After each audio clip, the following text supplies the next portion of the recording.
طبعا كلنا عارفين الأزمة اللي ما بين إدارة النادي الأهلي وبيرسي تاو، ورغبة مارسيل كولر المدير الفني للنادي الأهلي في إن بيرسي تاو ينتقل إلى أحد الأندية الفترة اللي جاية، خصوصا إن اللاعب خرج من حسابات مارسيل كولر.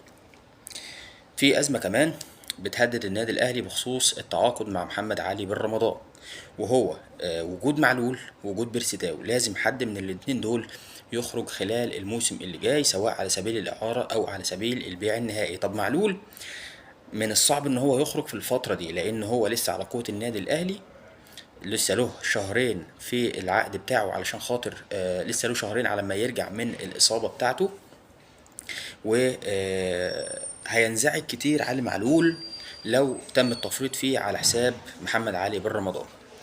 ف لسه عمر ربيع ياسين ابن الكابتن ربيع ياسين نزل خبر على صفحته الشخصية على فيسبوك، بيقول ان نادي نيوم السعودي الذي كان يستهدف التعاقد مع أحمد سيد زيزو لاعب نادي الزمالك دخل أو بدأ التفكير في الدخول في مفاوضات مع اللاعب بيرسي تاو خلال الفترة اللي جاية، علشان خاطر يكون عوضا عن أحمد سيد زيزو. فدي فرصة كبيرة جدا جدا لبيرسي تاو إن هو يحل أزمة النادي الأهلي، خصوصا إن هو بقيله سنة تقريبا في العقد بتاعه اللي ممتد حتى 2025. والنادي الاهلي كمان حدد سعر بيرسي تاو وقال انه لا يقل عن $1,000,000، سواء المفاوضات كانت من نادي الوداد المغربي او نادي نيوم السعودي. الوداد المغربي دخل في مفاوضات بطلب من رولاني موكوينا مدرب صن داونز السابق، الذي يعلم قدرات بيرسي تاو واللي كان بيلعب في نادي صن داونز قبل الانتقال للنادي الاهلي.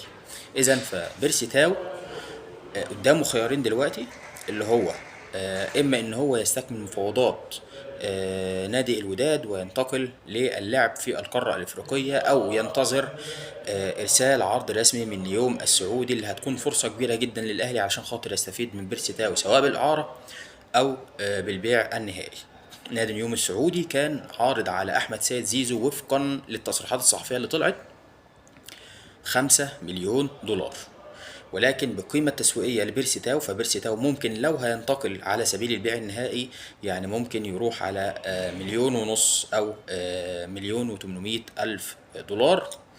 أما لو هيروح على سبيل الإعارة فممكن مثلا يعني يخش له في حكاية 700-800 ألف دولار، الأهلي ممكن يستفيد بيهم الفترة اللي جاية. ده خبر سريع جدا عن مفاوضات نيوم السعودي مع بيرسي تاو، وانفراجه في حل أزمة الأجنبي الجديد للنادي الأهلي، واللي بيستهدفه النادي الأهلي وهو محمد علي بن رمضان، لاعب خط الوسط واللي بيلعب في الدوري المجري. شكرا لكم.